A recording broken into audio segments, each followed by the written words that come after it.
La plupart sont sans chaussures, mais ils ont presque tous une tenue. Ils sont bien sûr très étonnés de nous voir. Nous venons quelque peu les dissiper.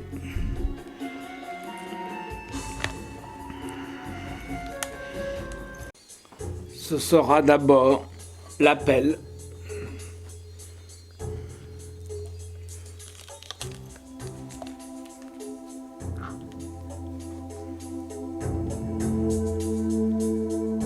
Après, ce sera la prière.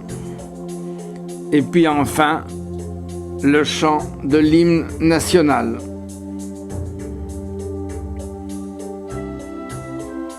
Tout ceci, bien sûr, est très éloigné de nos habitudes occidentales.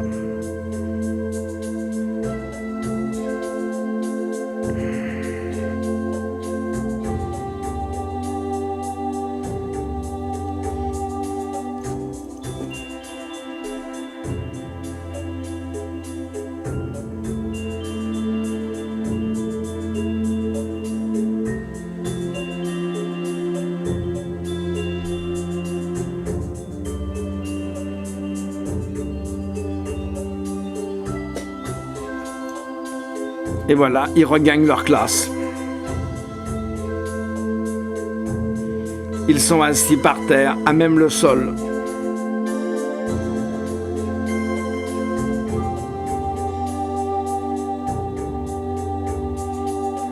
Nous avons bien sûr chacun laissé une obole afin qu'ils puissent s'acheter des livres et des cahiers. Et nous arrivons maintenant à notre hôtel. Tout à fait dans le style Rajput, superbe.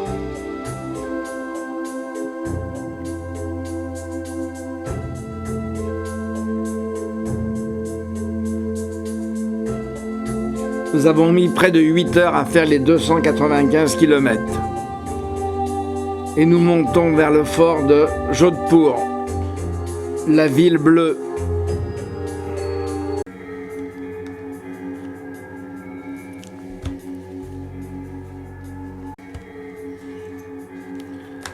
En 1459, le prince du Marwar, Rao Jodha, héritier du clan des Rathores qui depuis le XIIIe siècle régnait à Mandore, décida de fonder une nouvelle capitale qui porterait son nom, Jodhpur. Cette maison des Rathores fut l'un des plus vaillants clans Rajput. De tous les conquérants qui déferlèrent sur le nord de l'Inde, aucun ne parvint à la réduire, pas même le grand Akbar, qui préféra conclure un traité avec ses irréductibles. Comme gage de paix, Akbar prit pour épouse une princesse Rathore, Jodhbai, pour lequel il fit élever un palais à Fatehpur Sikri. Par la suite, les Maharajas de Jodhpur demeurèrent les plus fidèles alliés de l'Empire.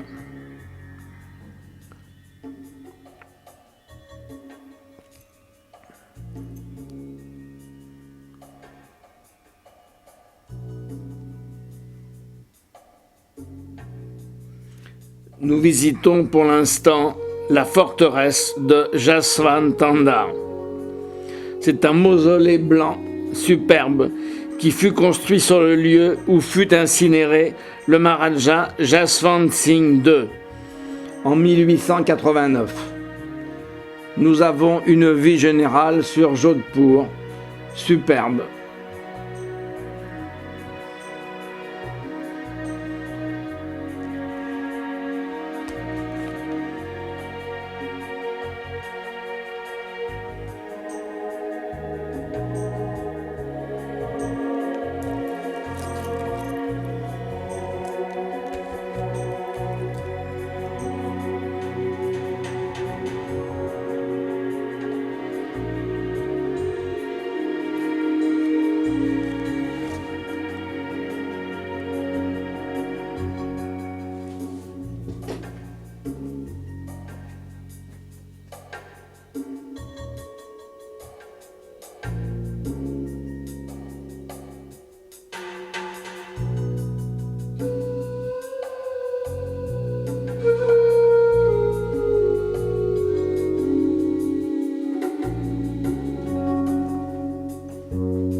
Nous allons maintenant monter vers la forteresse.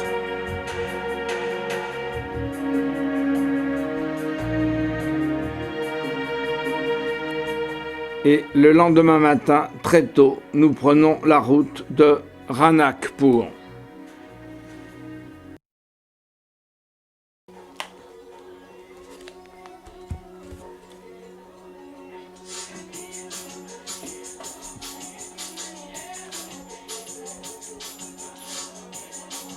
Spectacle quotidien.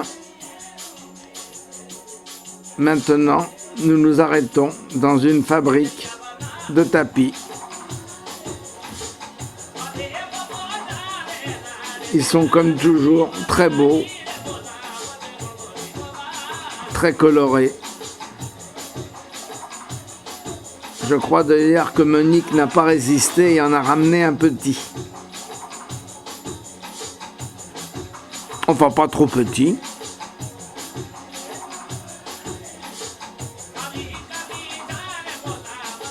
Nous traversons encore une fois un marché.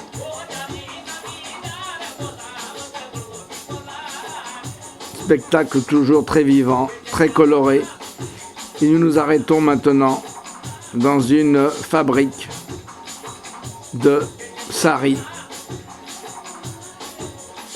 où nous voyons la manière artisanale de teindre les tissus.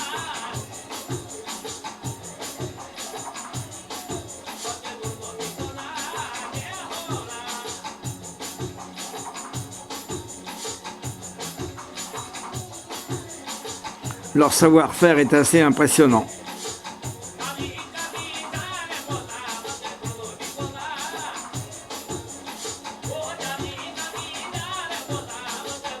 Mesdames les vaches font leur sieste.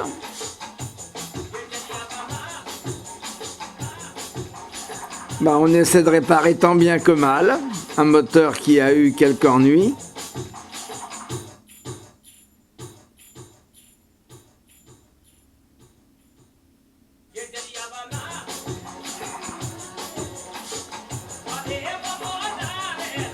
Nous faisons un arrêt dans un village et nous allons nous approcher d'un temple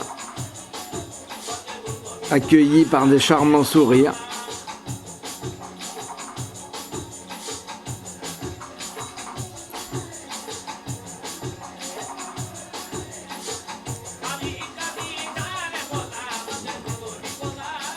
Le balai et des saris, comme toujours, superbe de grâce.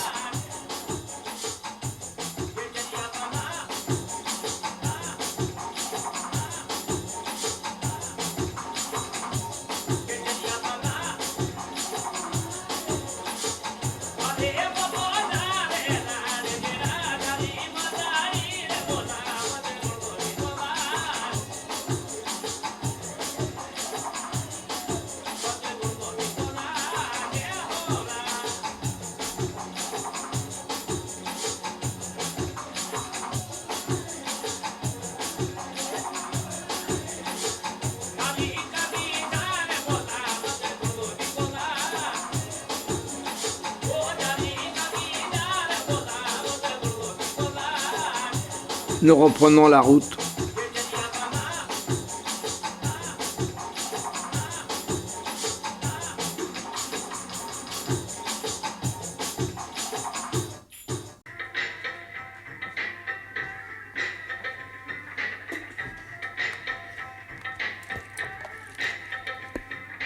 Nous croisons des étudiants.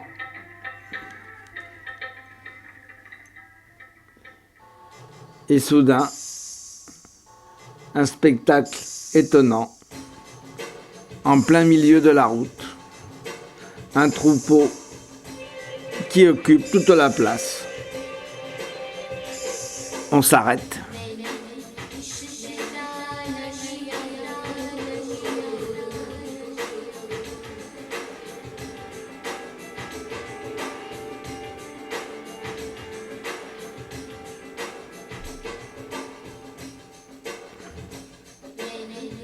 Et voilà, nous remontons la colonne.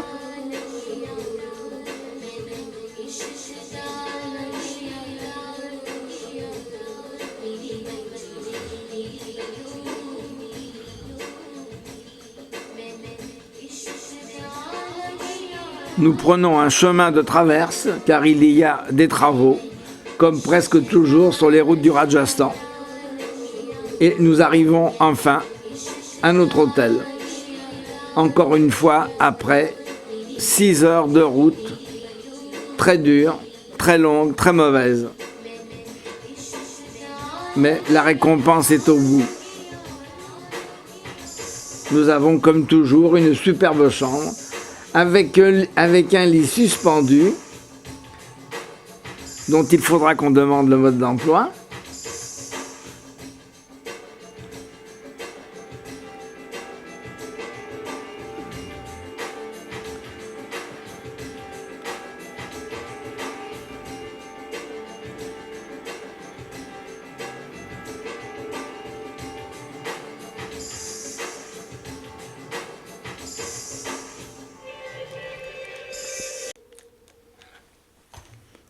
Nous arrivons maintenant au temple d'Adinath. Ce vaste sanctuaire renferme dans sa cella principale une image à 4 faces.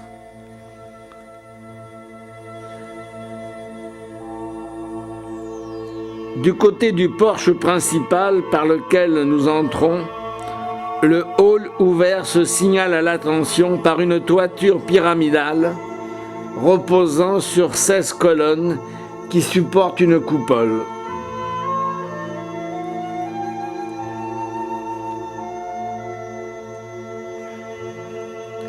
En passant le porche, en levant les yeux, on admire les plafonds sculptés où se tord en volute un monde végétal et fantastique. Intérieurement, le temple d'Adinath ressemble à un labyrinthe de halls, de corridors et de cours à ciel ouvert, où l'attention est sollicitée par d'innombrables sculptures. On est rapidement pris d'une sensation de vertige devant toutes ces figures gravées avec une minutie et un sens du détail qui s'apparentent davantage au travail de l'ivoire qu'à celui de la pierre.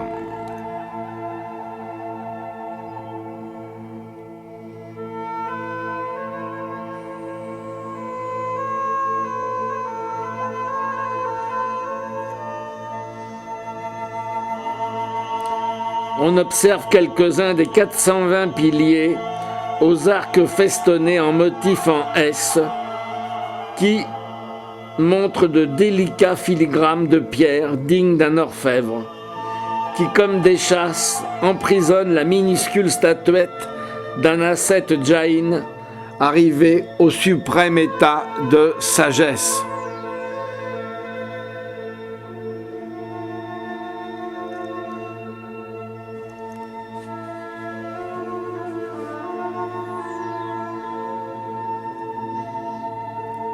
En sortant, nous apercevons le temple de Surva.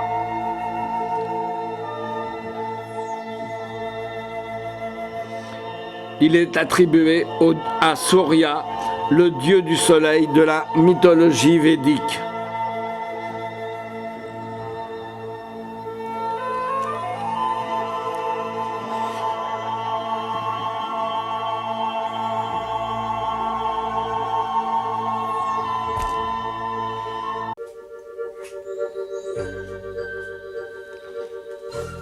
Une colonie de perruches nous offre un charmant spectacle.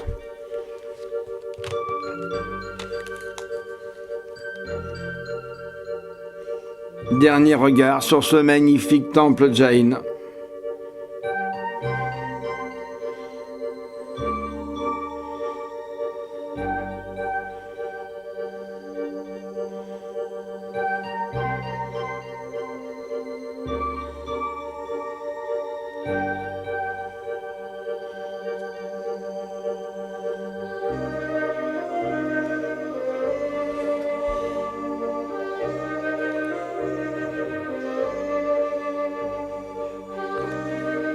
Spectacle de la vie quotidienne.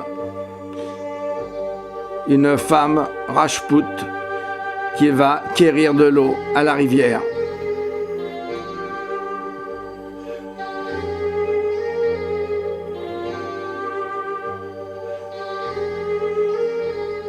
une manière ancestrale et traditionnelle de faire la cuisine.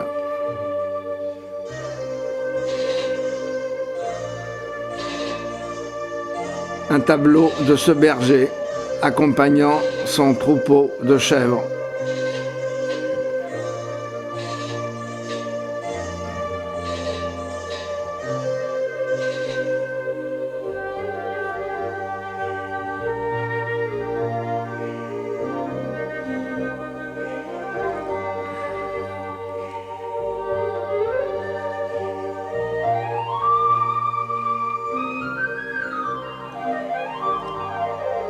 Le lendemain matin, nous allons quitter Ranakpur et prendre la route d'Udaipur.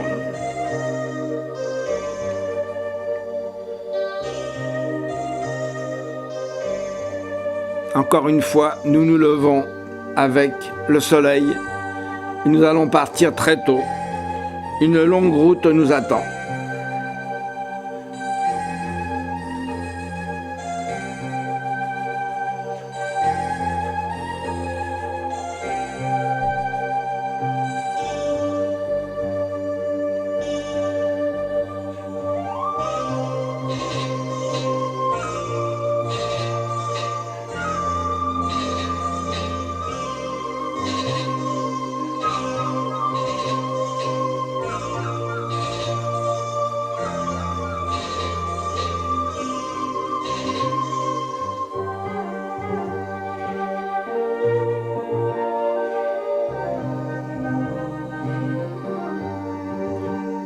Encore quelques scènes de la vie quotidienne dans un village.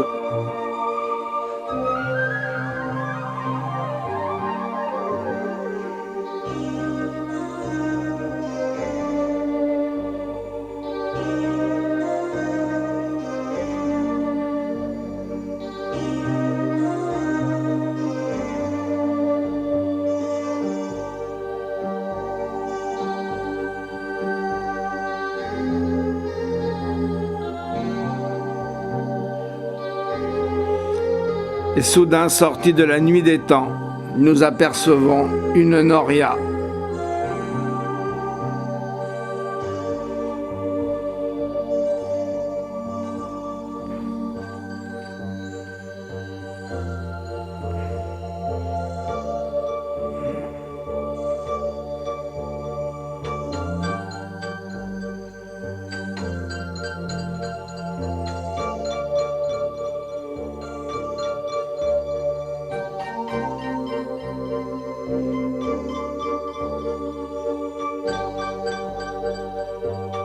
La quête de l'eau, objet de survie en Inde.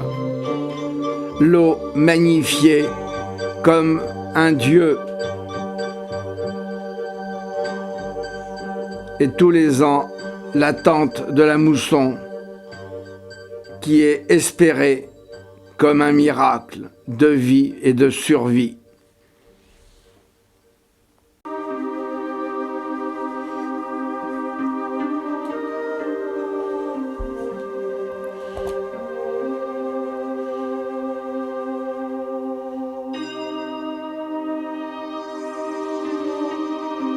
Encore un charmant spectacle.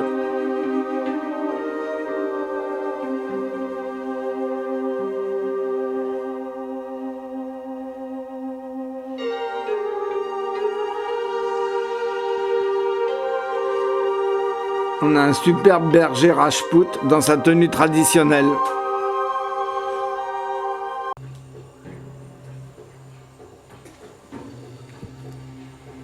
Nous approchons maintenant une tribu de nomades. Un peu effarouchés de prime abord, comme toujours.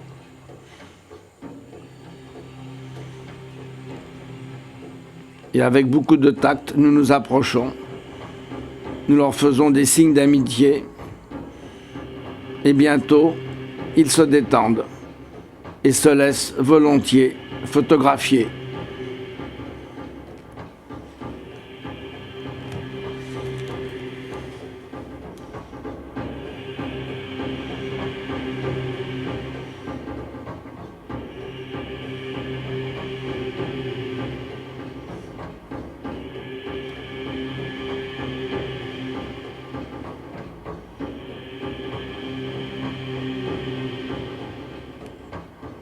la tenue traditionnelle du berger Rajput.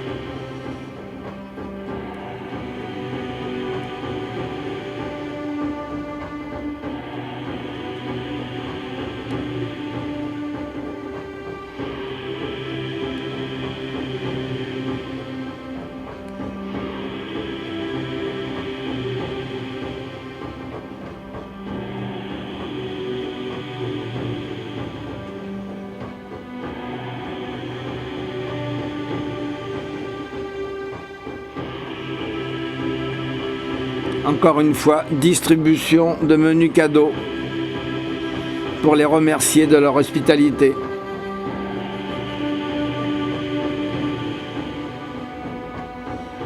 Tiens, voilà une bergère Rajput d'un type que je ne connaissais pas.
Nous arrivons bientôt dans les faubourgs de Udaipur.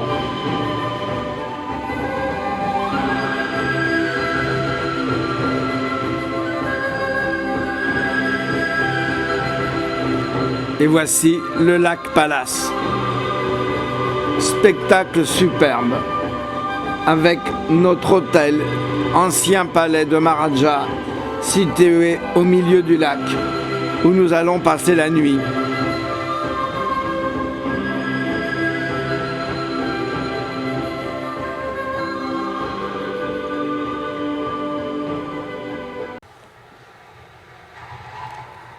Udaipur, la cité de l'aurore, est peut-être la ville la plus romantique du Rajasthan, province pourtant sans rival en Inde à cet égard. Ici, pas de puissante citadelle pour évoquer un passé guerrier, mais dans une lumière pure, les plus raffinés, les plus gracieux des palais, dont les silhouettes se reflètent dans les eaux turquoises ou émeraudes des lacs, avec pour toile de fond les hautes collines de la chaîne des Aravallis.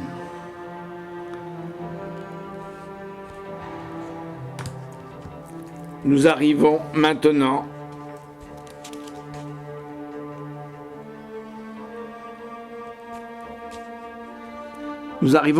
dans le City Palace.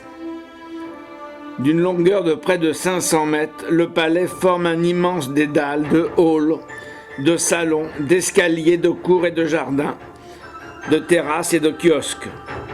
Ce vaste ensemble de marbre et de granit fut érigé à partir du règne d'Uday Singh de 1537 à 1572, sur la crête d'une colline dominant le lac Pichola.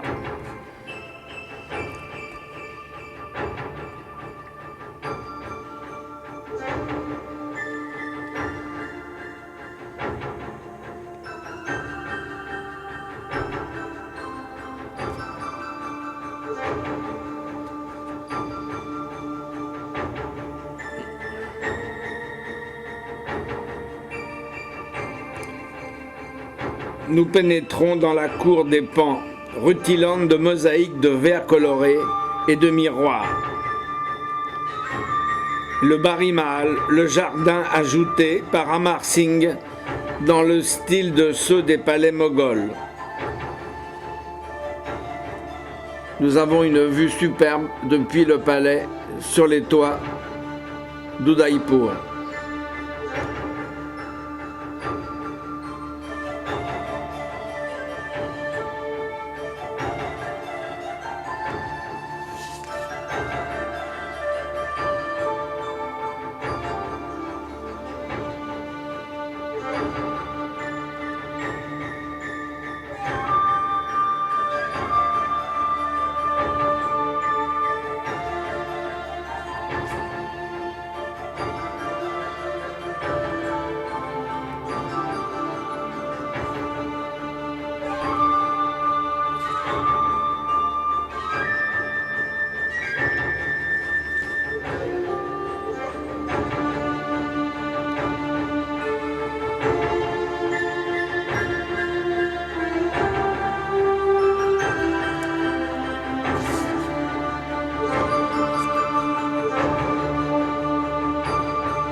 Le lac Pichola résulte de la construction au XVe siècle d'un barrage qu'Uday Singh fit surélever lorsqu'il fonda sa nouvelle capitale.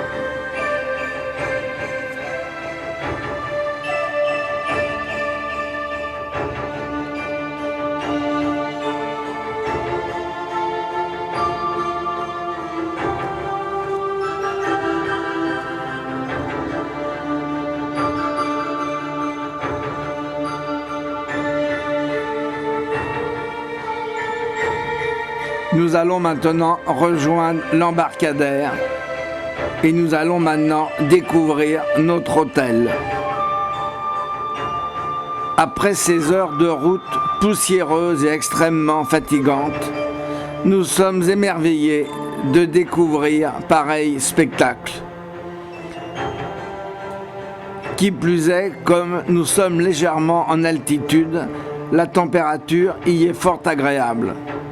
Et après les 35 degrés que nous avons connus presque quotidiennement, c'est une immense bouffée d'air pur. D'ailleurs, tout le monde a l'air très satisfait.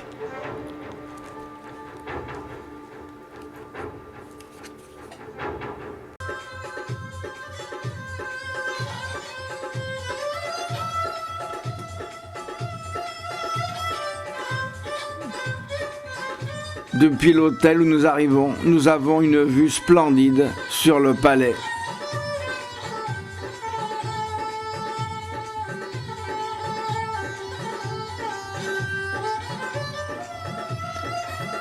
Nous découvrons notre chambre.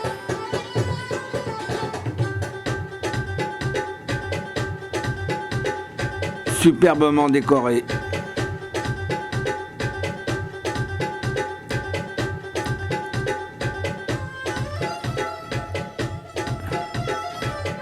Et le plus beau est à venir. La vue sur le lac Pichola et sur le palais. C'est somptueux.